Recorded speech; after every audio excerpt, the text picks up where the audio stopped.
ঈদের শুভেচ্ছা আমিও দিচ্ছি, কিন্তু নামাজে যাবেন কেন? নামাজ পড়তে যাওয়া এটা ইসলামও বিরোধী আর হিন্দুদের উপর আঘাত করা, দুটো কাজ একসঙ্গে করছেন। থেকে কি তৈরি হয় সবাই জানে। ভেসে থাকতে হবে খবরে। জ্যোতির্ময় সিং মাহাতো সাহেবকে ভেসে থাকতে হবে খবরে, এই জন্য অবাঞ্ছিত কথা বলছে। কারো দোয়ায়াতে চলে না মাদ্রাসা, আর্টিকেল 30 সামনে রেখে মাদ্রাসা চলে। মাদ্রাসার প্রয়োজন কি আছে সেটা আমি বুঝতে পারছি। মাদ্রাসাতে কি হয়? ডাক্তার, ইঞ্জিনিয়ার কি তৈরি হয়? সায়েন্টিস্ট তৈরি হয়, ওখানে মোল্লা তৈরি হয়। ওরা মাদ্রাসা সম্পর্কে জ্ঞান নাই। যদি মাদ্রাসার মোল্লা তৈরি করে, যদি ওনার ভাষাই বলছি, মাদ্রাসায় প্রায় 40 থেকে 40% অ্যাভাব নন মুসলিম টিচার আছে, 18 to 20% নন মুসলিম স্টুডেন্টস আছে। কি বলবেন উনি? আমি শয়ে ওনাকে উদাহরণ দিয়ে দেবো। ইঞ্জিনিয়ার হয়েছে, ডক্টর হচ্ছে, আইপিএস হয়েছে, বিসিএস হয়েছে, মাদ্রাসা পড়া আমি দিয়ে দেবো। আমি ব্যক্তিগতভাবে বলছি মাদ্রাসা তুলে দেওয়া উচিত। পাকিস্তান, বাংলাদেশে কি হচ্ছে আমরা দেখতে পাচ্ছি। শুধুমাত্র বাজার গরম করবে, ভেসে থাকবে, এই জন্য এই ধরনের মন্তব্য করছে। এই অবাঞ্ছিত মন্তব্যে ধিক্কার জানাচ্ছি। এই মাদ্রাসা সম্পর্কে বাজে মন্তব্য করার আগে আপনারা চারবার ভাববেন, ইতিহাস দেখবেন। প্রত্যেকটা ধর্মস্থানের আলাদা আলাদা গুরুত্ব আছে, সেই গুরুত্বটা কোনোভাবে নষ্ট করা যায় না। ঠাকুরবাড়ির ইতিহাস, একটা সময় তাকে শিক্ষা প্রতিষ্ঠানে পড়তে দেওয়া হয়নি, সে মাদ্রাসা থেকে তিনি শিক্ষা অর্জন করেছিলেন। ওনার এত বুকে ব্যথা কেন? ওনাকে প্রশ্ন করুন। কাশ্মীরে বৈষ্ণব দেবীর ট্রাস্টের মাধ্যমে যে মেডিকেল কলেজটা চলতো, 50টা সিটের মধ্যে সম্ভবত 46 জন কাশ্মীরের মুসলিম, ধর্মীয় পরিচয়, আমি কোনোদিন ধর্মীয় পরিচয় নিয়ে কথা বলি না, কিন্তু বলতে আজকে বাধ্য হচ্ছি, 46 জন মুসলিম ছেলে নিট পাস করে সেখানে সুযোগ পেয়েছিল। ওই 46 জন মুসলিম ছেলে ডক্টর হচ্ছে কেন? ওই বৈষ্ণব দেবীর ট্রাস্টের মাধ্যমে চলছে, সেই জন্য ওই শিক্ষা প্রতিষ্ঠানের সার্টিফিকেটটাই বাতিল করেছে বিজেপি সরকার। এরা মুসলমানদের নিয়ে ভাবছে। আমি এটা যখন দীঘায় জগন্নাথ ধাম বা কালচারাল সেন্টার তৈরি করতে চাইছিল, আমি কথা বলেছিলাম, তখন সম্বিত পাত্র মহাশয় এটা মনে হচ্ছিল ঘুমাচ্ছিল। আমি বলেছিলাম প্রত্যেকটা ধর্মস্থানের আলাদা আলাদা গুরুত্ব আছে, সেই গুরুত্বটা কোনোভাবে নষ্ট করা যায় না। কালকে এইভাবে আমি বলেছিলাম, কালকে মমতা ব্যানার্জি যদি বলে গরিব মানুষদের জন্য একটা মক্কা শরীফ এখানে বানিয়ে দেবো, হজ করতে গরিবরা যেতে পারছে না, এখানে করবে হজ, এটা যেমন মেনে নেওয়া যাবে না, ঠিক উড়িষ্যার জগন্নাথ মন্দিরের যে ঐতিহ্য সেটাকে এইটা করার জন্য সেটা খর্ব হচ্ছে, এটাকে আমি মানি না। মানে এটা বন্ধ করা দরকার। আমি অনেক আগে বলেছিলাম বিষয়টা, এখন দেখার বিষয় সেটা কী হয়। বলছি, বিজেপি সাংসদ জ্যোতির্ময় সিং মাহাতো তিনি বলছেন যে মাদ্রাসায় মোল্লা তৈরি হয়, মাদ্রাসা দেখা যাবে না, মাদ্রাসা বন্ধ করে। ওরা মাদ্রাসা সম্পর্কে জ্ঞান নাই। যদি মাদ্রাসায় মোল্লা তৈরি করে, যদি ওনার ভাষাই বলছি, মাদ্রাসায় প্রায় 40 থেকে 40% অ্যাভাব নন মুসলিম টিচার আছে, 18 to 20% নন মুসলিম স্টুডেন্টস আছে। কি বলবেন উনি? ভেসে থাকতে হবে খবরে। জ্যোতির্ময় সিং মাহাতো সাহেবকে ভেসে থাকতে হবে খবরে, এই জন্য অবাঞ্ছিত কথা বলছে। কারো দোয়ায়াতে চলে না মাদ্রাসা, আর্টিকেল 30 সামনে রেখে মাদ্রাসা চলে। সুতরাং আমি অনুরোধ করব, এই মাদ্রাসা সম্পর্কে বাজে মন্তব্য করার আগে আপনারা দু চারবার ভাববেন, ইতিহাস দেখবেন। ঠাকুরবাড়ির ইতিহাস, একটা সময় তাকে শিক্ষা প্রতিষ্ঠানে পড়তে দেওয়া হয়নি, সে মাদ্রাসা থেকে তিনি শিক্ষা অর্জন করেছিলেন। শুধুমাত্র বাজার গরম করবে, ভেসে থাকবে, এই জন্য এই ধরনের মন্তব্য করছে। এই অবাঞ্ছিত মন্তব্যে ধিক্কার জানাচ্ছি। রাজ্যের উপমুখ্যমন্ত্রী অগ্নিমিত্র পাল তিনিও বলছেন মাদ্রাসা থেকে ইঞ্জিনিয়ার ডাক্তার হয় না।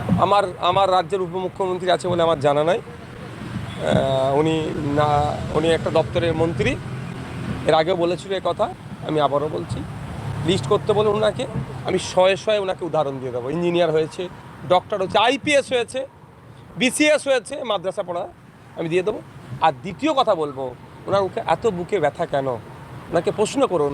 কাশ্মীরে বৈষ্ণব দেবীর ট্রাস্টের মাধ্যমে যে মেডিকেল কলেজটা চলতো, 50টা সিটের মধ্যে সম্ভবত 46 জন কাশ্মীরের মুসলিম, ধর্মীয় পরিচয়, আমি কোনোদিন ধর্মীয় পরিচয় নিয়ে কথা বলি না, কিন্তু বলতে আজকে বাধ্য হচ্ছি, 46 জন মুসলিম ছেলে নিট পাস করে সেখানে সুযোগ পেয়েছিল। ওই 46 জন মুসলিম ছেলে ডক্টর হচ্ছে কেন? ওই বৈষ্ণব দেবীর ট্রাস্টের মাধ্যমে চলছে, সেই জন্য ওই শিক্ষা প্রতিষ্ঠানের সার্টিফিকেটটাই বাতিল করেছে বিজেপি সরকার। এরা মুসলমানদের নিয়ে ভাবছে। মাদ্রাসা পশ্চিমবাংলায় প্রয়োজন নেই। মাদ্রাসা থেকে কি তৈরি হয় সবাই জানে। ভেসে থাকতে হবে খবরে। জ্যোতির্ময় সিং মাহাতো সাহেবকে ভেসে থাকতে হবে খবরে, এই জন্য অবাঞ্ছিত কথা বলছে। কারো দোয়ায়াতে চলে না মাদ্রাসা, আর্টিকেল 30 সামনে রেখে মাদ্রাসা চলে। মাদ্রাসার প্রয়োজন কি আছে সেটা আমি বুঝতে পারছি। মাদ্রাসাতে কি হয়, ডাক্তার ইঞ্জিনিয়ার কি তৈরি হয়?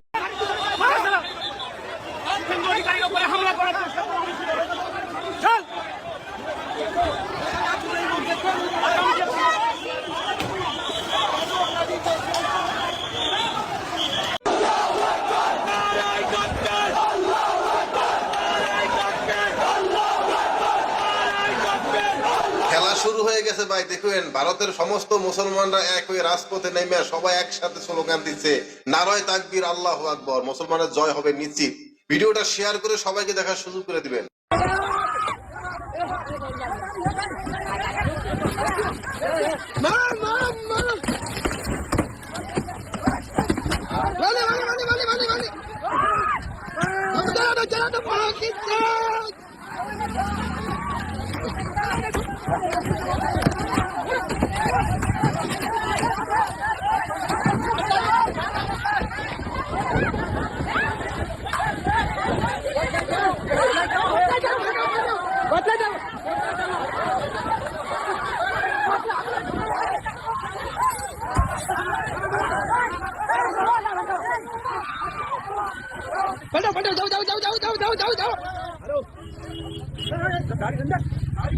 ঈদের শুভেচ্ছা আমিও দিচ্ছি, কিন্তু নামাজে যাবেন কেন? নামাজ পড়তে যাওয়া এটা ইসলামও বিরোধী আর হিন্দুদের উপর আঘাত করা, দুটো কাজ একসঙ্গে করছেন। যে মসজিদে উঠে তাস খেলে, জুয়া খেলে, নেশা করে, বিড়ি সিগারেট ফুঁকে পাবেন না। অথচ আমাদের সনাতন ধর্মের দিকে তাকিয়ে দেখুন, আপনাদের এদিকে হয় কিনা জানি না বাবা, আমাদের এদিকে হাওড়ার দিকে অবশ্যই প্রায় প্রতিটা মন্দিরে একটু সন্ধ্যার পরে, রাত বাড়লো কি বাড়লো না, ওই পাড়ার ছেলেগুলো মিলে তাস খেলতে শুরু করে দেয়। তাহলে এদের মন্দিরের সম্মানটা কোথায় বজায় থাকছে বলুন? নাও এখন কেমন লাগে দেখো, মাইকের আজান বন্ধ করতে গিয়ে ডিজে বন্ধ হয়ে গেল, রাস্তায় নামাজ পড়া বন্ধ করতে গিয়ে রাস্তা আটকে যে পুজোগুলো হতো 15 দিন, পুজোর 15 দিন আগের থেকে আর পুজোর 15 দিন পর পর্যন্ত, সেগুলো বন্ধ হয়ে গেল, গরু খাওয়া বন্ধ করতে গিয়ে গরু বিক্রি বন্ধ হয়ে গেল। আসলে ব্যাপারটা কি বলুন তো, এগুলোর থেকেই প্রমাণ হয় যে আমরা হিন্দু মুসলমান, আমরা একে অপরের পরিপূরক। আমাদের প্রত্যেকটা ব্যবসা, প্রত্যেকটা কার্যকর্ম সব কিন্তু একে অপরের সাথে সমন্বয় নিয়েই চলে। একজনের ক্ষতি হলেও অপরজনের ক্ষতি হবেই। বিশেষ করে তো এখনো পর্যন্ত কোনো মধ্যবিত্ত পরিবারে কোনো ক্ষতি হয়নি, ক্ষতি একমাত্র হয়েছে যারা গরু ব্যবসায়ী। এই সরকারের আইনের মধ্যে এখনো যেসব বাড়িতে যারা গরু ব্যবসায়ী রয়েছে তাদের যে কি পরিমাণ ক্ষতি হয়েছে সেটা গ্রামে গঞ্জের মানুষদের মধ্যে সব থেকে বেশি হয়েছে। আসসালামু আলাইকুম রহমতুল্লাহ। ভারতের পশ্চিমবঙ্গের শুভেন্দু অধিকারী, এই বেটা এই কেবলমাত্র কয়েকদিন পূর্বে ক্ষমতায় আসার পর থেকে নিয়ে সে যে পরিমাণ বেড়ে গিয়েছে, আর যে পরিমাণ পশ্চিমবঙ্গের মুসলমানদের উপরে অন্যায় অত্যাচার জুলুম করছে, তার পরিণতি কি হচ্ছে দেখেন। আজকের ভিডিওর শুরুতেই দেখেছেন তাকে পাবলিক দৌড়ানি দিচ্ছে, পাবলিক এই শুভেন্দু অধিকারীকে দৌড়ানি দিচ্ছে কয়েকদিনের ব্যবধানে। এই যে মাত্র কয়েকদিন হলো সে ক্ষমতায় আসছে, কেন? সে মুসলমানদের উপরে নির্যাতন করছে।